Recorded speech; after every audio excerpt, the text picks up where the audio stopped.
పెట్టు.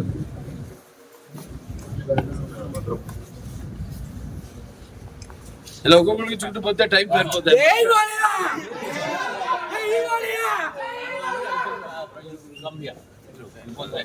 Sir sir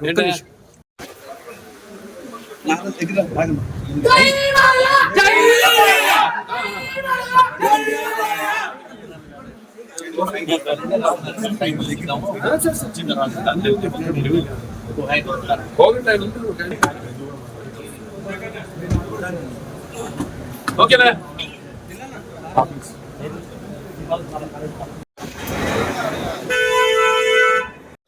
ఇప్పుడు కడివి నీరుగానే ఈ వర్ష ప్రభావం వల్ల కురిసిన వర్షం వల్ల ఎంతో జనజీవనం అంతా అతలాకుతలం అయిపోయింది. ఇక్కడ ఈ ప్రాంతం అంతా కూడా విజయవాడ గుంటూరు. సో మనం కూడా చెప్పడం జరిగింది నా 50 సంవత్సరాలు పూర్తి చేసుకున్న సందర్భంలో ఇట్లా నాన్నగారి నుంచి కూడా ఎలా ఆయన ఎటువంటి విపత్కర పరిస్థితి వచ్చినా రాష్ట్రాలకి, అంటే ఇప్పుడు ఆంధ్ర తెలంగాణ కాబట్టి ఏ రాష్ట్రమైనా ప్రాంతాలు వేరైనా మన అంతరంగాలు ఒకటేనన్నా, ధ్యాసలు వేరుగా ఉన్నా మన భాష తెలుగు భాష అన్న అలా అన్నింటినీ కలిపారు ఎన్టీ రామారావు. ఓ ప్రాంతానికి ఆపత్తి వస్తే ఇంకో ప్రాంతం వాడిని దాంట్లో భాగస్వాములు చేయడం, అదే ఇదంతా అంతా ఒకటే, ఒక ఉమ్మడి కుటుంబం, వసుదైక కుటుంబం, అంతా అన్నదమ్ములం అన్న అందరిని ప్రభావితం చేసి వాళ్ళని అందరినీ ఆదుకునేలా, అలాగే మేము కళాకారులు ఆయన్నే ఆదర్శంగా తీసుకుని అప్పటి నుంచి అంటే నేషనల్ డిఫెన్స్ ఫండ్ కానివ్వండి, లేకపోతే మన ఉప్పెన కానివ్వండి దివిసీమలో, లేకపోతే మన వేరే రాయలసీమ క్షామ నివారణ కోసం అయితేనేమి ఆయన అప్పుడు జోలి బట్టి మిగతా ప్రాంతాలన్నీ తిరిగి ఆయన అడుక్కోవడం జరిగింది డబ్బు.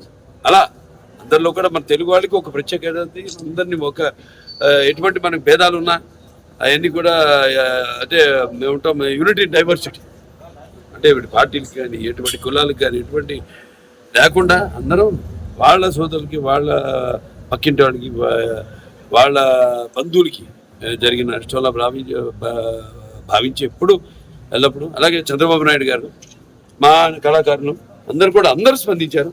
వాళ్ళ సిద్ధు చంద్రబాబు గారు అయితేనేమి, లేకపోతే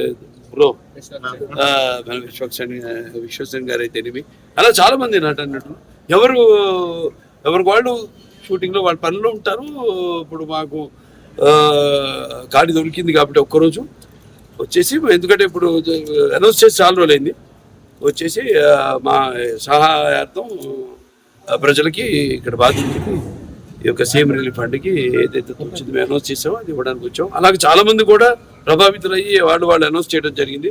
వాళ్ళు తిరిగి సమయంలో వాళ్ళు వచ్చి తప్పకుండా వాళ్ళు ఇచ్చి పెడతారు.